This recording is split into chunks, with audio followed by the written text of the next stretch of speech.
তাই নয়, কোরআনের পাখি 50 বছরের তাফসীর কারক আল্লামা দেলোয়ার হোসেন সাইদী রহমাতুল্লাহি আলাইহি, ইনি এই কোরআনের জন্য, এই দিনকে প্রতিষ্ঠিত করার জন্য, আল্লাহর জমিনে আল্লাহর দিন ব্যবস্থা বাস্তবায়ন করার জন্য দীর্ঘ 13টি বছর জালিমের কারাগার থেকে ওদের ষড়যন্ত্রের কবলে পড়ে ষড়যন্ত্র করে তাকে শহীদ করা হয়েছে, কিন্তু তাদের কাছে মাথা নত করে নাই।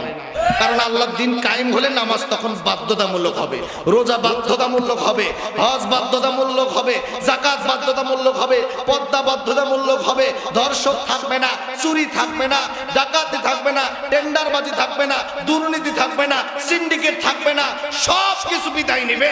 শয়তান চিন্তা করলো এই জন্য এদেশের মানুষগুলোকে ইসলামী আন্দোলন থেকে যদি দূরে রাখতে পারি তাহলে শয়তান বলল আমরা সাকসেস। কথা বলেন না কেন আপনারা? এই জন্য বাস্তব প্রমাণ দেখেন, ইসলামী আন্দোলন আল্লাহর জমিনে আল্লাহর দ্বীন বাস্তবায়ন করা, আল্লাহর দ্বীন কায়েম করার কাজ করা, এটা নামাজের মতো ফরজ। নামাজ পড়া যেমন ফরজ, এটাও ফরজ। অথচ আমাদের দেশে এখনো পর্যন্ত 75% মানুষ যারা ইসলামী আন্দোলনের ধারে কাছেও নাই, আল্লাহর জমিনে আল্লাহর দ্বীন কায়েম হোক এর ধারে কাছেও নাই। কথা বলেন না কেন আপনারা? কারণ তারা জানেই না, বুঝেই না। শয়তান তাদের নফসকে ধোঁকা দিয়া এমন ভাবে দূরে রাখছে যে তারা একটাবারের জন্য চিন্তাও করে না, কিরে নামাজ পড়তেছি এটা যেমন ফরজ, আল্লাহর জমিনে আল্লাহর দ্বীন কায়েম করা এটাও তো ফরজ, এটা একটাবারের জন্য চিন্তাও করে না। কথা বলেন না কেন আপনারা? অথচ এই কাজটা করতে গিয়া আজকে বছরের পর বছর এদেশের কত মানুষ, নিরীহ মানুষ জুলুম, অত্যাচার, অন্যায়, অবিচারের শিকার হয়েছে। কথা বলেন ঠিক কিনা? এই কাজগুলো করতে গিয়ে একটা দুইটা নয়, শত শত আলেমদেরকে, নিরপরাধ আলেমরা ফাঁসির কাস্টে ঝুলেছে। কথা বলেন ঠিক কিনা? এই কাজগুলো করতে গিয়া আমার ভাইরা, আমার বন্ধুগণ, দিনের পর দিন, বছরের পর বছর আয়না নামক সেই জাহান্নামের মধ্যে নিরপরাধ কত মানুষকে তারা গুম করে রেখেছিল। কথা বলেন ঠিক কিনা? শুধু তাই নয়, কোরআনের পাখি 50 বছরের তাফসীর কারক আল্লামা দেলোয়ার হোসেন সাইদী রহমাতুল্লাহি আলাইহি, ইনি এই কোরআনের জন্য, এই দিনকে প্রতিষ্ঠিত করার জন্য, আল্লাহর জমিনে আল্লাহর দিন ব্যবস্থা বাস্তবায়ন করার জন্য দীর্ঘ 13টি বছর জালিমের কারাগার থেকে ওদের ষড়যন্ত্রের কবলে পড়ে ষড়যন্ত্র করে তাকে শহীদ করা হয়েছে, কিন্তু তাদের কাছে মাথা নত করে নাই। কথা বলেন ঠিক কিনা? জুলুমবাজরা, জালিমরা এদেশের মানুষকে আল্লামা সাইদী সাহেবের জানাজার নামাজটাও পর্যন্ত পড়তে দেয় নাই। কথা বলেন না কেন? গায়ে বাড়া জানাজা হয়েছে, সেখানেও পুলিশ ধরে নিয়ে গেছে। কিভাবে আমাদেরকে বাকরুদ্ধ করে রেখেছিল, আমাদেরকে কিভাবে আমাদের কণ্ঠকে স্তব্ধ করে রেখে দিয়েছিল, আমরা কথা বলতে পারি নাই। ও দুর্নীতিবাজ, আমরা জানতাম, কিন্তু ওর ক্ষমতার পাওয়ারে বুক ফুলে বলতে পারতাম না বেটা দুর্নীতিবাজ। কারণ বললে ওর চামচা পুলিশগুলো দিয়ে আমাদেরকে গ্রেফতার, হামলা মামলা করা হতো। কথা বলেন ঠিক কিনা? আজকে কোথায় সেই পাওয়া?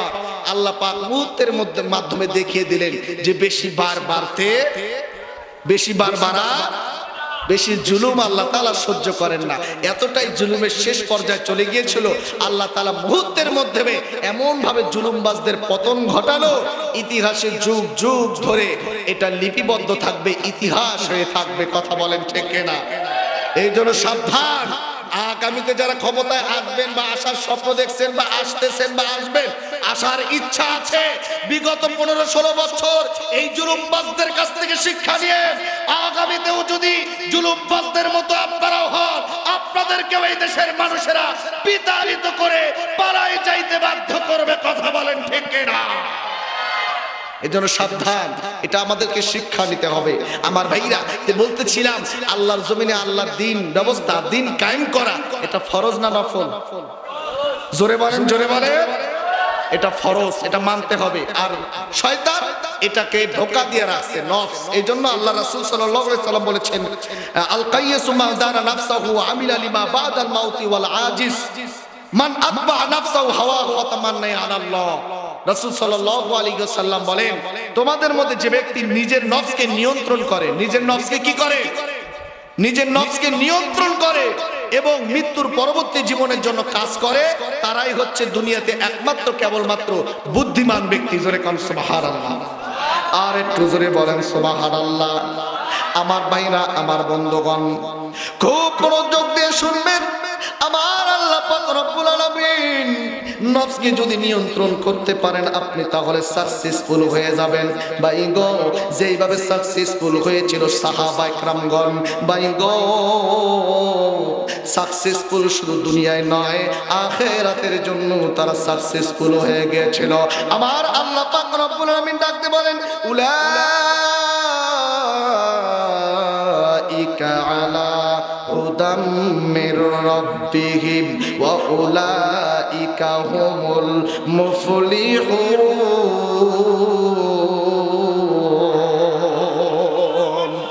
আমার আল্লাহ পাক ডাক দিয়ে বলল, এই সমস্ত লোক তো তারাই যারা পরওয়ারদিগার